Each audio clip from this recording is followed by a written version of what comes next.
narrubu mimma taraktum illam yakul lakum walad. Ya. Tetapi jika kamu mempunyai anak, maka bahagian mereka, isteri-isteri kamu, ialah 1/8 dari harta kamu yang kamu tinggalkan. Ya. Ya. Walahunna rubu mimma taraktum illam yakul lakum walad fa in kana lakum walad falahunna rubu mimma taraktum. Okey, min ba'di wasiyatin tusuna biha audain. Apabila apabila suami meninggal dunia, maka isteri akan dapat 1/4 bahagian. Dengan syaratnya suami itu tadi tak ada anak. Bila tak ada anak ataupun cucu, ya, isterinya dapat 1/4. Tapi ya, kalaulah tadi suaminya ada anak, maka isterinya akan dapat 1/8 sahaja. Yang meninggal contohnya tuan-tuan siapa? Yang meninggal Haji Bakil contohnya tuan-tuan, ya. Haji Bakil, ya. Haji Bakil, ya, dia ada isteri Cikgu Murni, ya. Cikgu Murni, ya. Cikgu Murni janda tak ada anak tuan-tuan, ya. Haji Bakil dengan dia, Cikgu Murni dapat berapa kakak? Cikgu Murni, kalau Haji Bakil tak ada anak, Cikgu Murni akan dapat 1/4 bahagian. 1/4 bahagian. Boleh tahan lah, boleh lah tuan. 1/4. Tapi kalau Haji Bakil ada anak, Haji Bakil ada anak ya? Ada. Siapa nama anak Haji Bakil tu kan? Munah? Maimunah? Siapa? Siapa tak nama anak Haji Bakil?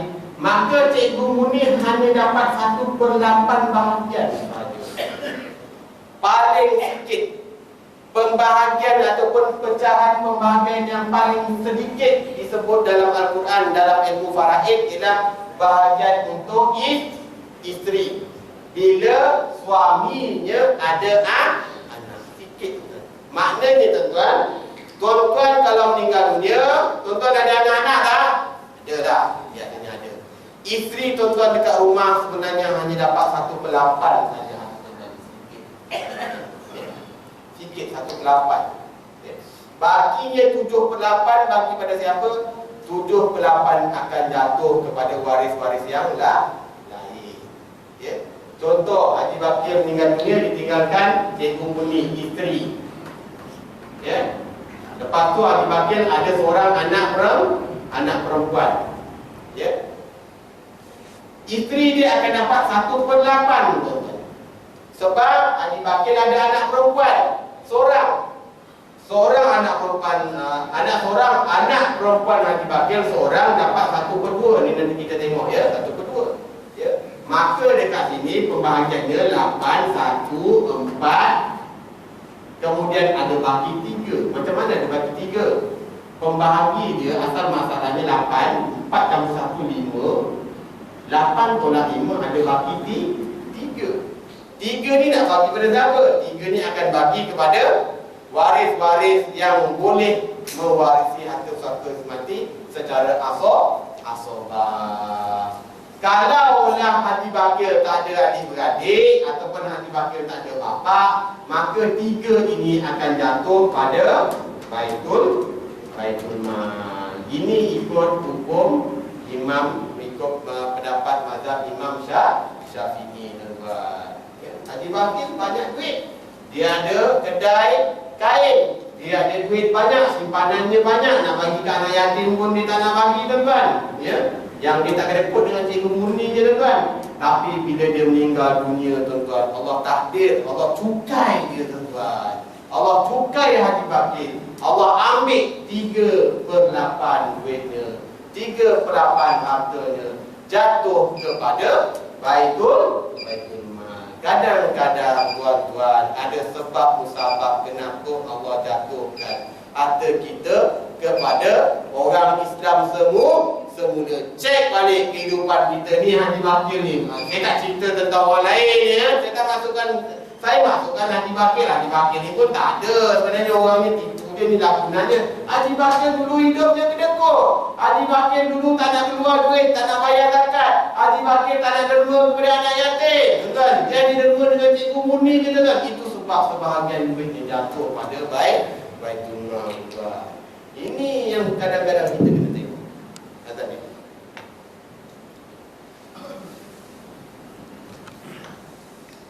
Seseorang meninggal dunia, maknanya kalau dia tinggalkan isteri, maka isterinya Allah kata dekat situ dapat 1/4 bahagian. Kalaulah si mati tadi itu tak ada anak. Kalau si mati ada anak, maka isterinya dapat 1/8. Itu pentingnya kadang-kadang tuan-tuan, bila kita tahu pecahan-pecahan yang telah ditetapkan dalam fiqh, yang telah ditetapkan oleh Allah Subhanahu Wa Taala ke atas waris-waris. Kita sebagai suami contohnya boleh merancang daripada sekarang macam mana kita nak bahagi harta pusaka kita. Kita bukan nak bahagi harta pusaka, kita nak bahagikan harta yang kita miliki, yang sekarang ni kita ada di dalam tangan kita, supaya kelak nanti isteri kita contohnya ya tuan-tuannya, sekurang-kurangnya bila kita tak ada nanti kita dah meninggal dunia, hak dia terjamin, haknya terbela. Macam pakcik tu tadi dia datang jumpa saya tuan-tuannya, dia kata dia buatkan rumah sewa untuk isterinya. Dia buatkan rumah di atas tanah isteri dia yang diperolehi daripada pusaka arwah ayah dia. Dia kata boleh ke tak boleh? Boleh, tak ada masalah. Cuma kalau isteri tuan pula yang meninggal dunia dulu, tuan tak ada hak atas tanah tu. Ya tuan-tuan ya. Yang tadi ada orang telefon saya, ya, suaminya buat rumah atas tanah mak mentua. Mak dia dah buat rumah sewa 4 biji. Bulan-bulan sewa dapat hampir 20,000 lebih. Rumah besar-besar sebenarnya. Dia tanya dengan saya, boleh tak saya tuntut, ya, tuntut rumah sewa yang suami saya telah bina di atas tanah mak mentua saya? Ya. Jawapan dia apa dia dengan boleh tak dituntut tanah tu?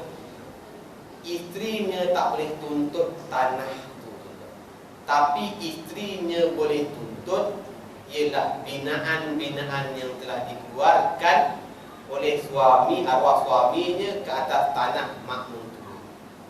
Ya, suaminya boleh tuntut, isterinya boleh tuntut. Sebab dia kata masa buat rumah sewa tu duit dia pun ada bagi isteri juga. Cuma sekarang ni isunya ialah masa mak mentuanya hidup, isterinya tadi tak barah, tak bantah pun mak mentuanya ambil hasil sewa rumah tu, ya. Sebab isterinya pun dapat sikit. Ini yang menjadi masalah. Mak mentua dia tadi ataupun mak kepada arwah suami tadi dah meninggal dunia pula selepas tu. Bila meninggal dunia selepas tu, sekarang ni yang rebut nak dapatkan duit sewa rumah tu yang 3,000 lebih tadi tu, ya. Satu rumah ada rumah banglo tuan-tuan dia. Sewanya tu yang mahal tu tuan-tuan, walaupun 4 biji, ya. Adik-beradiknya datang nak bolut duit sewa tu tuan-tuan. Ini yang jadi masalah. Tuan-tuan, kalau dalam pentadbiran dunia, hukum dunia, sebenarnya isteri itu tadi tak dituntut apa-apa ke atas tanah. Sebab dalam geran jelas bukan hak milik suami. Dalam geran jelas milik hak mak mentua. Yang boleh tuntut tanah tu siapa dari segi undang-undang dan hukum fiqh? Mana dia tuan? Anak-anak mak mentua ataupun adik-beradik suami, arwah suami. Suami dia tak dapat hak sebab suaminya meninggal dunia terlebih dahulu daripada ibu. Habis tu ustaz, yang sudah keluar sampai beribu-ribu, berpuluh ribu buat rumah sewa tu saya tak boleh tuntut langsung. Boleh, tapi tak boleh nak buktikan. Ya? Boleh tuntut, bagi tahu dekat adik-beradik suami, boleh korang ambil tanah, tapi rumah yang dibina atas tanah mak ni tadi, aku nak tuntut pampasan semula. Boleh, cakaplah dengan adik-beradiknya.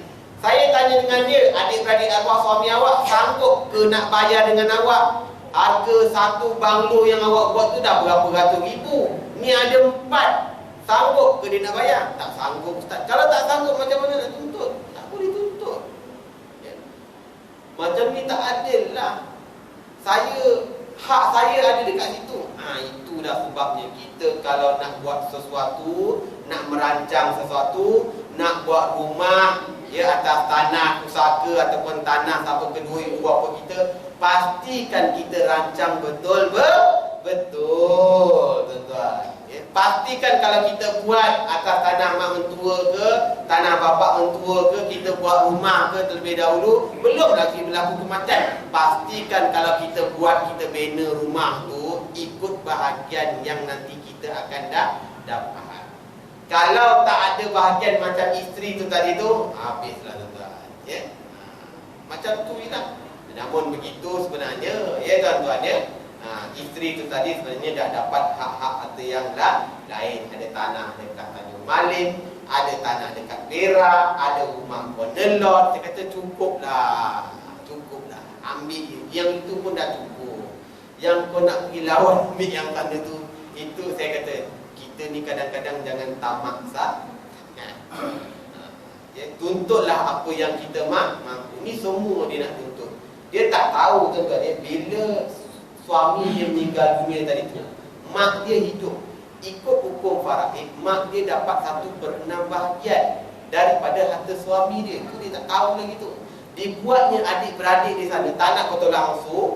Sebab dia nak tuntut rumah sewa tu tadi, yang 4 biji tu, dia tak nak betul langsung. Dia boleh tuntut harta-harta suami dia tadi tu, yang rumah Penelot, yang ada tanah dekat Tanjung Malim. Dia boleh tuntut lah. Saya cakap dengan dia, nilai harta suami awak dengan nilai rumah sewa yang dibina atas tanah mak dia, mana lebih besar? Dia kata nilai harta suami dia lebih besar. Dah tuntut ambil harta suami. Waktu nak ambil tuntut harta yang lain. Dah anggaplah yang itu sedekah kepada mak mentua. Kemudian mak mentua dah meninggal dunia, diberi pula jatuh kepada adik-beradik suami. Dah tutup cerita. Jangan tamak sangat. Ini yang jadi balah ini, yang jadi balah, jadi gaduh dalam pengurusan hidup satu ni. Apabila timbul rasa tamak dalam hati. Tamak, nak mulut sana. Itu yang jadi masalah. Masa hidup sekarang ni, masing-masing hidup buat rumah, masing-masing buat rumah besar-besar. Pecahan lot tu lagi besar. Tiba-tiba bila bapak dia meninggal dunia, rupa dia berbahagian kecil aja tuan-tuan. Bila ikut kiraan faraid. Macam mana?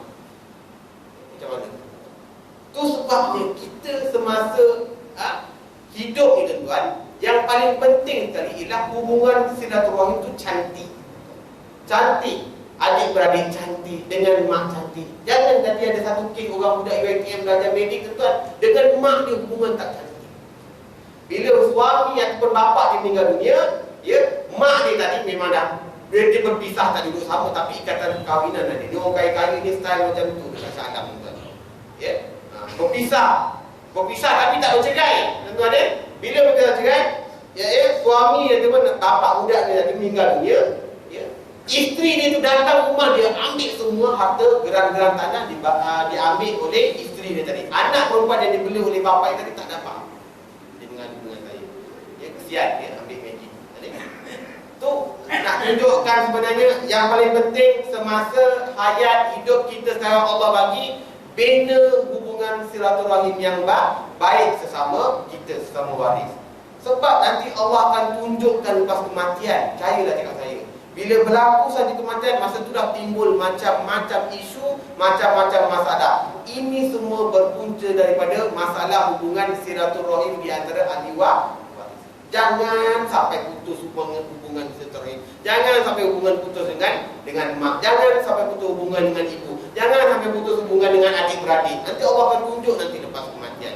Siapa yang memutuskan hubungan silaturahim, Nabi kata tak masuk syurga. La yadkhulul jannah qati'ur rahim. Tak masuk syurga orang yang memutuskan hubungan silaturahim. Itu sebab kita tekankan Islam sebenarnya dalam bab faraid ini dia merangkumi pelbagai nilai-nilai yang ada, pelbagai aspek nilai yang boleh kita terjemahkan. Semuanya kadang-kadang bila kita tengok berpunca dari masalah silaturahim. Semuanya berpunca dari masalah tamakkan harta. Semuanya berpunca kadang-kadang kita tak faham ilmu agama. Itu semua perkara-perkara yang berkaitan dengan ilmu faraid tuan-tuan. Bila berlaku kematian baru terbongkar masalah tersebut.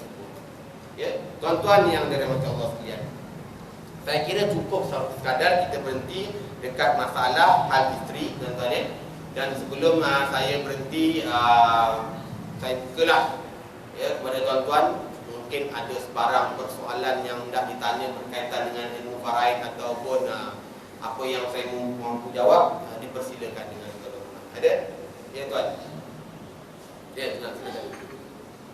Silakan. Akaun bersama Ustaz. Okey. Kalau salah seorang dia meninggal, akaun bersama tu adakah diri pusaka atau macam mana? Sekarang ni memang di bank-bank yang ada sejenis akaun disebut sebagai akaun bersama. Tuan-tuan pergilah public bank, RSB, CIMB, ya, bank Islam. Tuan-tuan boleh buka akaun bersama. Suami isteri, sayang punya pasal, kongsi duit. Biasalah tuan-tuan, ya. Senang ya tuan-tuan ya. Nanti kalau kita meninggal dunia, isteri kita boleh ambil duit itu terus. Ya, kalau isteri kita meninggal dunia, kita boleh ambil duit itu terus. Kita ada akses dah. Nombor akaun kita tahu, kemudian nombor PIN kad pun kita tahu. Itu biasa terjadi dalam dalam sekarang ini. Memang ramai yang ada akaun bersama. Tuan-tuan, adakah persoalannya? Adakah akaun bersama itu menjadi satu saka? Ya. Tetapi tidak semua. Akaun bersama, pembahagian dia sebenarnya ialah 1/2 bahagian, 1/2 bahagian. Ya. Contoh nama Ali, depan tu Halimah. Dia buka akaun bersama. Duit dalam tu contohnya ada RM RM1,000. RM1,000. Ya, tuan-tuan ya, RM1,000. Akaun bersama, tuan-tuan. Pemilikan akaun bersama ialah sebenarnya portionnya 1/2, 1/1. Ya. Daripada RM1,000 ni Ali ada hak RM500. Kemudian Halimah RM500, tengah 1/2. Ditakdirkan oleh Allah Subhanahu Wa Taala, contohnya Ali meninggal dunia. Ya, IM telah meninggal dunia. Maka yang menjadi duit faraid untuk dibahagikan hanyalah RM500 saja. Kelebihan akaun bersama, si Halimah ni dia boleh keluarkan terus RM500. Sebab dia boleh keluarkan, dia sebab pemilik bersama. Dia boleh keluarkan duit RM500 ni terus, kemudian bahagi pusaka bagi terus satu pusaka. Ya, bagi. Kemudian duit RM500 ni hak dia tak jadi pusaka. Halimah boleh terus keluar duit RM500 ni, yang RM500 lagi dia bagi pusaka. Kemudian biar tutup akaun, senang cerita. Kalau tak ada akaun bersama, dia akan menjadi masalah apabila nak keluarkan duit ni RM1,000 ni. Sebab apa saya kata susah? Halimah terpaksa dapatkan sidil faraid dekat mahkamah syariah terlebih dahulu secara pentadbirannya. Dia pergi masuk permohonan dekat mahkamah rendah syariah di Sungai Manggis. Tunggu. Bulan depan tak panggil penjaga lagi. Contoh, tuan-tuan ya. Sekarang ni saya dengar cerita cepat je kalau dapatkan sidil faraid. Tapi kalau dulu, ni cerita dulu. Tunggu. Bulan depan lagi tak panggil lagi. Terpaksa pergi tanya dekat mahkamah syariah. Bila nak panggil bicara, tuan-tuan ya. Lambat prosesnya. Nak pergi bicara, nak masuk bicara, lambat. Tapi kalau dah ada akaun sama, dia boleh terus keluarkan RM500 ni dia bagi usaha. Cara nak kira, pergilah jumpa Tok Imam Sejeding ataupun Tok Kota Kampung. Tuan-tuan yang dah belajar faraid depan saya ni semua boleh kira. Sekarang ni sebab dah belajar faraid kan. Terus kira RM500 ni nak bagi pusaka macam mana. Pertama isteri dia dapat 1/8. Sebab ada anak, mungkin ada anak lah kan. Kemudian bagi 7/8, bagi pada siapa? Bagi pada anak-anak. Duit anak yatim, simpan dalam akaun terus. Tuan-tuan ni 1/8 daripada RM500. Halimah dah ada RM500, campur lagi 1/8 daripada RM500, maknanya Halimah dapat dan isu yang tuan bagikan dari pasal akaun tu, maknanya kesimpulan yang boleh kita katakan, kita katakan ini duit akaun bersama, pemilikan dia adalah 1/2, 1/1. 1/2 dulu tu hak milik si mati ataupun hak milik kita. 1/2 lagi hak milik pasangan kita yang buka akaun tu. Sekarang ni orang buka akaun bersama, saya jumpa contohnya yang terbaru saya jumpa dalam berita, mak dia dengan anak perempuan. Cuma saya tak setuju. Yang saya tak setuju dalam pembahagian tu, saya tak cakap ya mana-mana mahkamah ya bab rakam ni, yang saya tak setuju dia masukkan duit tu, figure full duit tu, dia kata tu duit si mati. Tak boleh lah dia tu ya. Sebenarnya pemilikan akaun tu ialah setengah-setengah tu kan ya. Duit si mati kalau contohnya dekat situ dia simpan dah sampai 5,000, duit si mati hanya 2,500 saja. Ini dimasukkan sampai 5,000. Kenyanglah dia ambil persen orang yang buat pembahagian tu. Agensi pembahagi dia buat pembahagian, sebenarnya dia ambil persen daripada nilaian. Lagi besar nilaian tu, lagi dia kenyang. Sikit nilaian tu, sikit dia dapat persen ni tuan-tuan, upahnya tuan-tuan. Itu skillnya tuan-tuan. Kalau tuan nak tahu, tuan-tuan nak buat sini faraid, tuan-tuan beritahu tuan-tuan nak majlis ataupun tuan-tuan nak buat pembahagian dekat mana dengan peguam. Tuan-tuan nak masukkan semua harta, termasuk duit keleti yang dah ada penama, duit tabung haji yang dah ada penama, nak-naknya baru-baru ni dapat dividen banyak, masukkan sekali. Okeylah, kalau tabung haji itu dah ada penama, tak payahlah masukkan dalam berita pembahagian. Apa kan? Tak payahlah masuk begitu dekat peguam, tak payahlah begitu dekat hakim, tak payah. Menambahkan nilai nak kena cas ya tuan-tuan. Mana yang boleh settle luar dah lah. Ini rantai emas pun nak masuk. Allah, rantai emas boleh bagi sendiri. Luar mahkamah punya cerita. Boleh jumpa dengan Tok Ketua Kampung, boleh jumpa dengan Tok Imam, boleh jumpa dengan Sana Toha, boleh buat cerita. Ustaz akan kirakan pembahagian. Tak masalah. Ini semua nak masukkan. Yang paling suka siapa? Orang yang menguruskan harta pusaka, peguam yang menguruskan harta pusaka itu, agensi yang membuat pembahagian pusaka itu.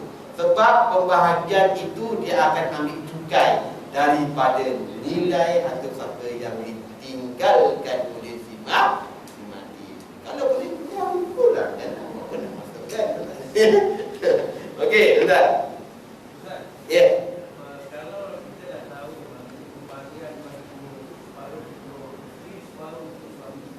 Kita ajar peguam supaya menggunakan kaedah jangan dia pula ya. Jumpa peguam, mestilah ada cas. Memanglah kita boleh ajar dia buat sekian. Tuan buka file dengan peguam, tuan ingat free ke? Maksudnya dia nak caskan itu kaedah semua. Kita bagi tahu lah. Nanti tak benar. Ada satu kes baru-baru ni kan, seorang makcik dia arah, dia program besar ya tuan-tuan ni. Cakap bahasa Inggeris saja ya tuan-tuan ni. Dia nak tuntut, dia jumpa peguam, dia jumpa, yalah, saya bukan nak salah peguam ni, hak peguam. Itulah saya tahu ada peguam dalam ni. Itu hak peguam. Tapi kalau tak perlu contoh harta pencarian, nak buat apa buat perintah harta pencarian? Sebab hari semua bagi kerjasama. Di dalam isu tu, dalam kes tu, saya malah nak tulis tak? Dalam kes tu tuan-tuan, arwah ditinggalkan seorang isteri dan 2 orang anak perempuan. Lepas tu ada 8 orang adik-beradik. 8 orang adik-beradik ini boleh jadi waris pusaka kepada si mati. Sebab si mati hanya tinggalkan 2 orang anak perempuan. Tak ada waris asobah, waris lelaki tak ada. Adik-beradik dia ada hak dekat situ, 8 orang.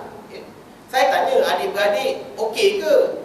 Miskin ke kehidupan dia sampai nak tuntut harta arwah suami? Dah, I punya ipar semuanya hebat-hebat Ustaz. Kerjanya profesor, pengarah, datuk-datuk. Itu biasanya orang jadi macam tu. Dia tak heran tuan hantar adik-beradik dia.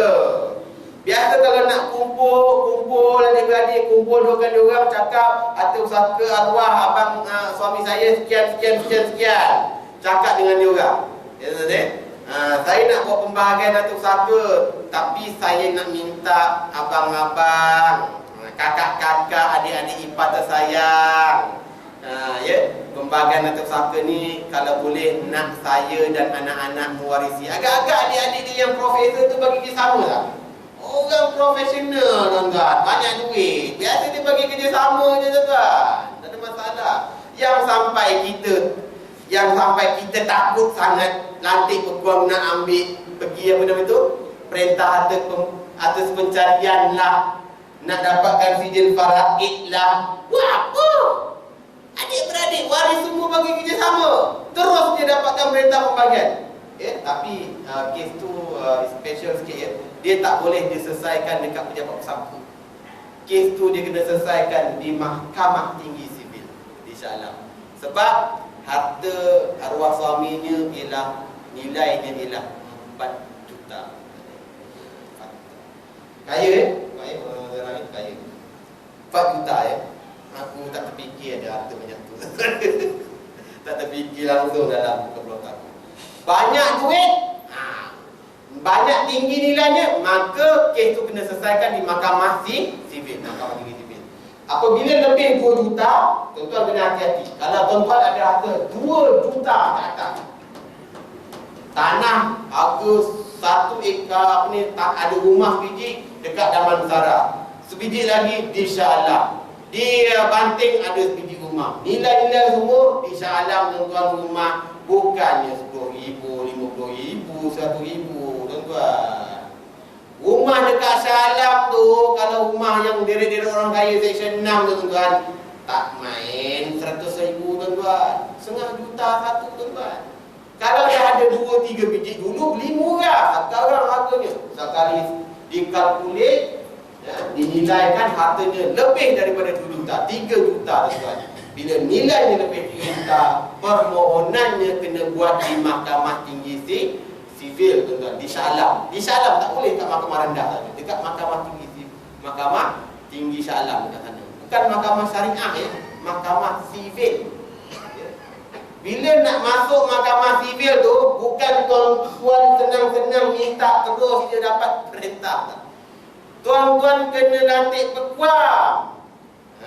Biasanya kalau tuan-tuan dapatkan iman nasihat dekat kaunter, pegawai tu akan kata, harta tuan ni banyak, lebih 2 juta, takkan tak mampu pakai peguam. Masa itulah nanti pegawai kat kaunter, saya ada nombor kontak peguam, ni dia. Itu biasa. Saya sendiri, tapi saya cakap terus terang, saya tak ada apa-apa kepentingan. Saya tak pernah minta apa-apa Saya sendiri kalau ada orang jumpa, nangis-nangis tak tahu nak uruskan, saya tak faham lah Ustaz, saya tak faham nak urus usaha ni, susah sangat. Susah, ambil peguam. Nombor peguam, ni dia, aku kocok, ambil dompet aku, ni keluar, ni nombor peguam, jumpa peguam ni. Jumpa peguam ni, telefon pergi jumpa dia. Lepas saya cakap macam tu, jumpa peguam, maknanya memanglah kau pergi jumpa peguam. Jangan fikir jumpa peguam tu free of charge tuan-tuan.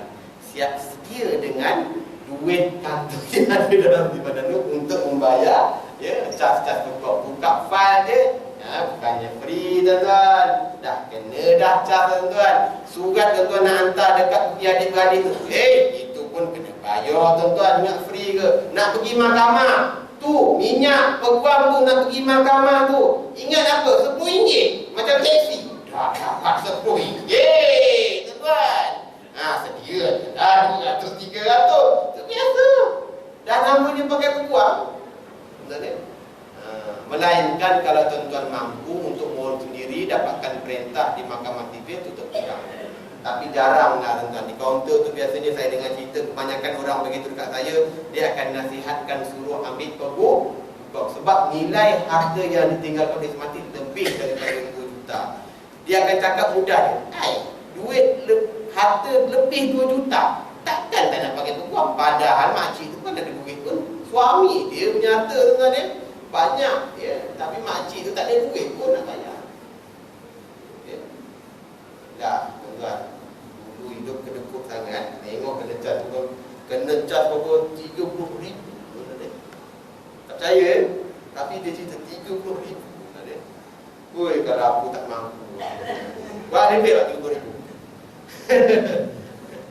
Ada satu kes tu cas sijil faraid. Sijil faraid 15,000. Ya. Tapi ada juga peguam-peguam yang baik, casnya murah 1,500. Kalau dekat Kuala Langat ni, siapa nak cari peguam, saya syorkan jumpa Ustaz Sarudin. Kenal Ustaz Sarudin? Bekas Nazir Masjid Batu Sembilan dekat area Jangkang, Ustaz Sarudin. Ustaz Sarudin ni peguam syariah, tuan-tuan. Dia bekas pensyarah Kolej Universiti Islam Selangor. Dengan dia, insya-Allah murah. Saya bukan nak promote dia. Ya, tapi kalau tuan-tuan nak buat, nak dapatkan khidmat bantuan guaman syariah, jumpalah dengan dia Ustaz Sarudin. Nombor telefon nanti saya bagilah dengan dia. Ya, Ustaz Sarudin. Boleh jumpa dengan dia. Ada masalah keluarga, nak cerai ke apa ke, ataupun nak buat tuntutan tentang hasil pencarian, tuan-tuan, nak dapatkan perintah daripada mahkamah syariah, jumpa dengan Ustaz Sarudin. Dia boleh bantu. Tak mampu bayar, dia kata boleh bayar bulan-bulan. Dia kata, dia kata boleh bayar bulan-bulan. Jumpa dengan Ustaz Sarudin. Okey? Cukup lah ya tuan-tuan. Cukup lah. Pukul 9 lebih lah ni. Esok aku nak kerja. Sakit tekak. Okey. Kita berhenti sampai bab isteri tadi tu 1/8. Ya. Jadi saya kira cukup malam ni lah. Bincang banyak-banyak tak masuk dalam kepala pun buat apa. Biar sikit. Sebab Farah ini dia ilmu yang mudah lupa. Biar sikit tapi melekat dengan ni. Itu yang paling penting. Sekian saja sembang-sembang kita pada malam ini berkaitan kuliah ilmu Farah. Mudah-mudahan segala apa yang kita bincangkan tadi ada kebaikan yang boleh kita ambil. Sekian saja untuk malam ini. Wabillahi taufiq hidayah. Assalamualaikum warahmatullahi wabarakatuh.